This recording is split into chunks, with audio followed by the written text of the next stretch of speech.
Hello भैया, स्वागत है आप सभी का मेरे यूट्यूब चैनल स्कूल ट्यूशन गुरुजी में।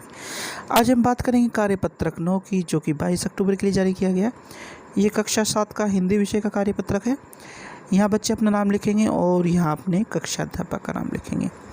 हमारा जो कार्यपत्रक है इसमें हम पढ़ रहे हैं आपकी वासंत की पाठ्य पुस्तक का पाठ हिमालय की बेटियाँ।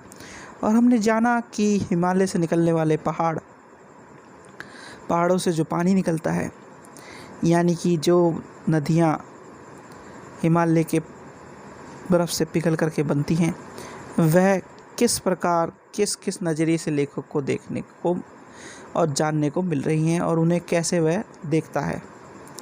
तो आइए देखते हैं कि आज के कार्यपत्रक में आपको क्या पढ़ना है।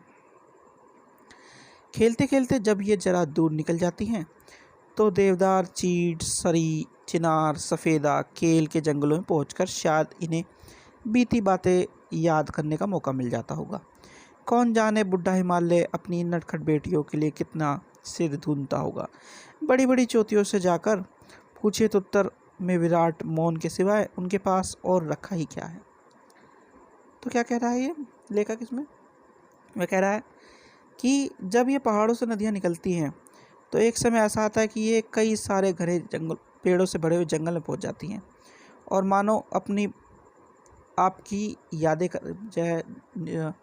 तरह से यादों को समाये हुए हो और यादों को याद करने का मौका मिल रहा उन्हें कि ये कहाँ से निकली थी और कैसे आगे बढ़ रही हैं। जब ये हिमालय की नटखट नदियाँ आगे बढ़ती हैं तो हिमालय अपने आप एक दूसरे की चोटियों से पूछता है, एक चोटी से दूसरी चोटियों से पूछता है कि इनके उत्तर में मैं क्या कह सकता हूँ। मैं कुछ कह ही नहीं सकता, बस वो मौन चुपचाप देखता रहता है।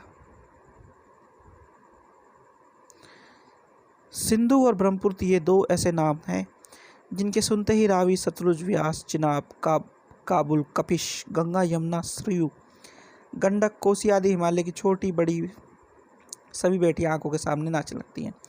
वास्तव में सिंधु और ब्रह्मपुत्र स्वयं कुछ नहीं है। दयालु हिमालय के पिघले हुए दिल की एक एक बूंद न जाने कब से इकट्ठा होकर इन दो महानदों में रूप में समुद्र में की ओर प्रवाहित होती रहती है। कितना सौभाग्यशाली है वह समुद्र जिसे पर्वतराज हिमालय की इन दो बेटियों का हाथ पकड़ने का श्रेय मिला। तो ये क्या कह रहा है? ये कह रहा है कि सिंधु और ब्रह्मपुत्र सिर्फ दो ऐसे नाम नहीं हैं जो यहाँ से निकले हैं, बल्कि एक लंबी सी लिस्ट टाइप की है, यह सूची है जिसमें रावी, सतलुज, व्यास, चिनाब, गंगा, यमुना, सरयू, गंडक आदि बहुत सारी हिमालय की नदियाँ हैं जो कि हिमालय की छोटी बड़ी बेटियों के समान हैं। और वास्तव में सिंधु और ब्रह्मपुत्र भी स्वयं में कुछ नहीं है। ये भी कैसी हैं? ये भी ऐसी हैं कि हिमालय के बूंद बूंद के पिघलने के बाद बनी हुई हैं, जो दो महानदियों के रूप में बनी हैं और ये समुद्र में प्रवाहित होती है आखिरी में, जिसके लिए समुद्र बहुत ही सौभाग्यशाली है कि उसे पर्वतराज की इन दो बेटियों का अपने सामने करने के लिए मिलता है या मिलाव होता है उनका इसमें। तो अब जरा प्रश्न उत्तर देख लेते हैं। पहला प्रश्न है, खेलते खेलते यह नदियाँ किन पेड़ों और जंगलों के में पहुँच जाती है? तो खेलते खेलते नदियाँ बहुत दूर पहुँच जाती हैं और उनमें पेड़ हैं बहुत सारे, जैसे देवदार, चीड़, सिरोज, चिनार, सफ़ेदा, केला।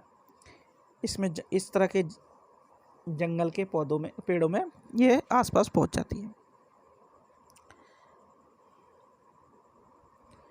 प्रश्न नंबर 2 है, सिंधु और ब्रह्मपुत्र के अलावा और किन किन नदियों के नाम बताए गए हैं? तो सिंधु और ब्रह्मपुत्र के अलावा बहुत सारी नदियों के नाम बताए गए हैं, जैसे कि रावी, सतलुज, ब्यास, चिनाब, गंगा, यमुना, ये सारे के सारे नाम बताए गए हैं।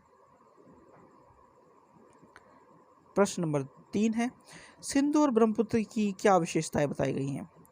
तो सिंधु और ब्रह्मपुत्र की सबसे बड़ी विशेषता यही है कि ये हिमालय से पिघली हुई नदियां हैं और आगे जा कर के समुद्र में प्रवाहित हो जाती हैं बच्चों। ठीक है। अगला प्रश्न है आपका, नदियों से होने वाले लाभों के बारे में विचार कर इस विषय पर एक निबंध लिखिए।